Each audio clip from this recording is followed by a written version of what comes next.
are in week 6 of Priceless, and this week we're going to be talking all about the counterfeit life. Living a life authentically you versus being a counterfeit. Last week we talked about how your life is priceless for a purpose, how God intentionally designed and created you. He handcrafted you with a purpose in mind.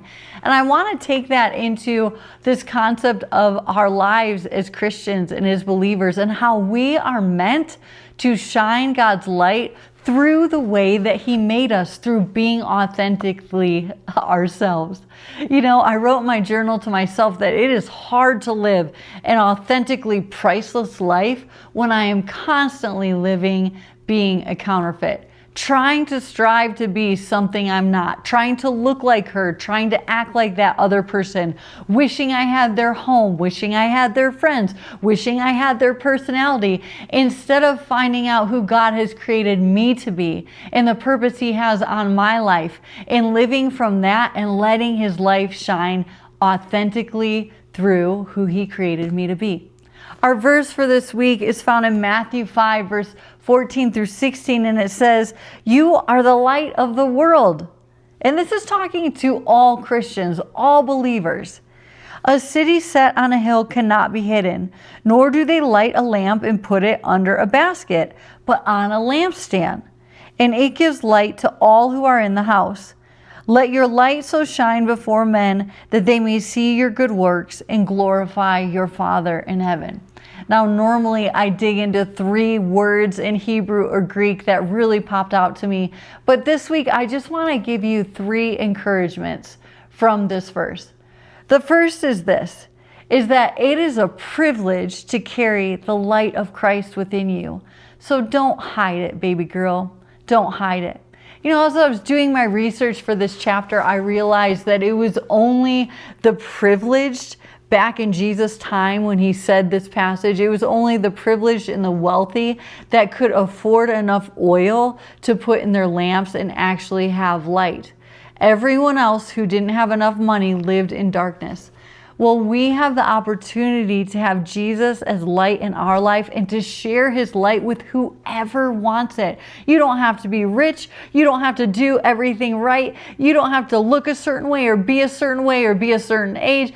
It is free. The gospel, Jesus, His gift through His death and resurrection, salvation, a relationship with God, it is free to anyone who wants it.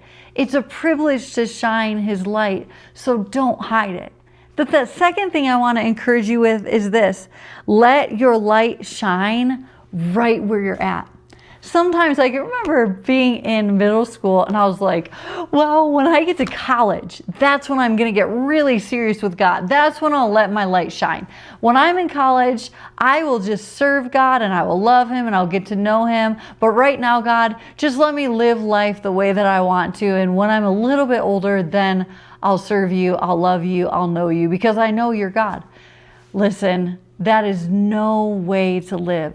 God wants you to shine your light now, and He'll give you the strength and the grace and the ability to do that. And I'm telling you, living authentically you and sharing the love of Christ with others is the best possible way that you could ever live.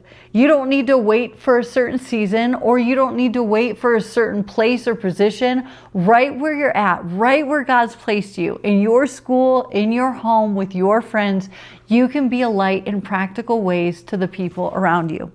The third thing that I want to encourage you with is this: find friends who will shine their light with you. I love that this verse talks about a city on a hill, because a city just isn't one house. It's a bunch of homes with a ton of light. And when they're all together, you can see that city from a long ways off because their light is shining together. See, God never meant for you to do this life alone, to share your faith alone. I pray that He helps you find amazing Christian friends who love God as much as you do, who are willing to be authentically themselves, who know how priceless their lives are and how priceless the lives of others are, so they share the light openly and willingly. That's my prayer for you. So 3 things. It's a privilege to shine your light, so let your light shine. Number 2, let your light shine right where you're at. And number 3, find friends who will shine the light with you.